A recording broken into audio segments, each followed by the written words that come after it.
ಅಧಿವೇಶನ ಪ್ರಾರಂಭ ಆಗುತ್ತೆ ಆಮೇಲೆ ಎಲ್ಲ ಜೆಡಿಎಸ್ ಶಾಸಕರ ಜೊತೆ ಚರ್ಚೆ ಮಾಡಿ ಮಾನ್ಯ ಕುಮಾರಸ್ವಾಮಿ ಜೊತೆ ಚರ್ಚೆ ಮಾಡಿ ಖಂಡಿತ ಮಾಡ್ತಾರೆ. ಅದಕ್ಕೇನು ನಾವು ಕೂಡ ಮಾಡ್ಬೇಕು.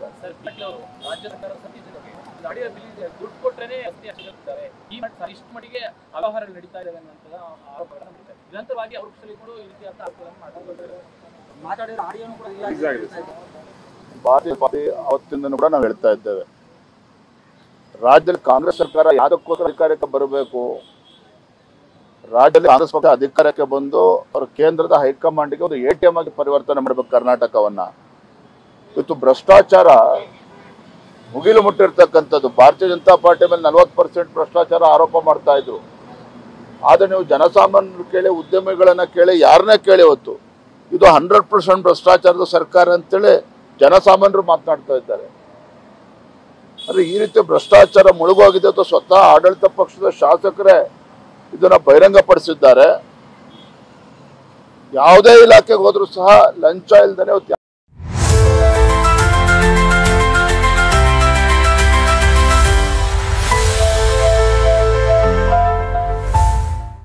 ಯಾವುದೇ ಕೆಲಸ ಕಾರ್ಯಗಳು ಆಗ್ತಾ ಇಲ್ಲ, ಯಾವುದೇ ಇಲಾಖೆನಲ್ಲಿ ಕೆಲಸ ಆಗ್ತಾ ಇಲ್ಲ.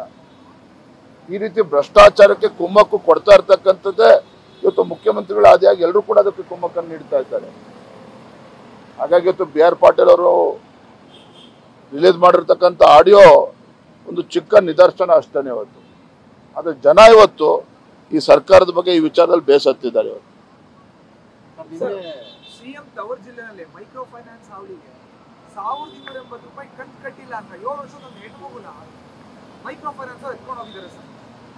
ಯಾವತ್ತು ನಡೆದಿರೋದು? ಈಗ ಮೈಸೂರು ಸಿಎಂ ತವರು ಜಿಲ್ಲೆಯಲ್ಲಿ ಮೈಕ್ರೋ ಫೈನಾನ್ಸ್ ಕಡಿವಾಣ ಹಾಕ್ತೀವಿ ಅಂತ ಹೇಳಿದ್ರು ರಾಜ್ಯ ಸರ್ಕಾರ. ನೋಡಿ, ಅದಕ್ಕೇನೋ ಹೊಸ ಕಾನೂನನ್ನ ತರ್ತೇವೆ,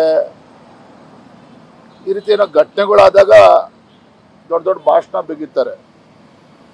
ಈ ರೀತಿ ಮುಖ್ಯಮಂತ್ರಿಗಳ ಕ್ಷೇತ್ರದಲ್ಲಿ ಈ ರೀತಿ ಪರಿಸ್ಥಿತಿ ನಿರ್ಮಾಣ ಆದರೆ ರಾಜ್ಯದಲ್ಲಿ ಇವತ್ತು ಏನಾಗಿದೆ ಹಾಗಾದ್ರೆ? ಯಾವ ಕೂಡ ಬೆಳಕಿಗೆ ಬರ್ತಾ ಇಲ್ಲ. ಮೈಕ್ರೋ ಫೈನಾನ್ಸಿನ ಹಾವಳಿ ಹೆಚ್ಚಾಗಿದೆ, ಇದ್ರ ಬಗ್ಗೆ ಹಿಂದೆನೂ ಕೂಡ ಚರ್ಚೆ ಆಗಿದೆ, ಸದನದಲ್ಲೂ ಕೂಡ ಚರ್ಚೆ ಆಗಿದೆ. ಕಾನೂನು ತರ್ತೇವೆ ಅಂತೇಳಿ ಮಾತನಾಡಿದ್ರು, ಆದರೆ ಯಾವುದನ್ನು ಕೂಡ ಗಂಭೀರವಾಗಿ ತೆಗೆದುಕೊಳ್ತಾ ಇಲ್ಲ. ಈಗ ಮೊನ್ನೆ ಚಿನ್ನಸ್ವಾಮಿ ಸ್ಟೇಡಿಯಮಲ್ಲಿ ಆದಂಥ ಸ್ಟ್ಯಾಂಪೀಡು, ಅದಕ್ಕೂ ಕೂಡ ಹೊಸ ಕಾನೂನು ತರ್ತೇವೆ ಅಂತೇಳಿ ಏನೋ ಕಥೆಗಳು ಹೊಡಿತಾ ಇದ್ದಾರೆ. ಎಲ್ಲೋ ಒಂದು ಕಡೆ ರಾಜ್ಯ ಸರ್ಕಾರ ತನ್ನ ಆದ್ಯತೆಯನ್ನು ಮರೆತು ಅಭಿವೃದ್ಧಿನೂ ಇಲ್ಲದೆ ಭ್ರಷ್ಟಾಚಾರದಲ್ಲಿ ಮುಳುಗೋಗಿರೋ ಪರಿಣಾಮವಾಗಿ ಇವತ್ತು ರಾಜ್ಯದ ಜನ ಎಲ್ಲವನ್ನು ಕೂಡ ಅನುಭವಿಸ್ತಾ ಇದ್ದಾರೆ.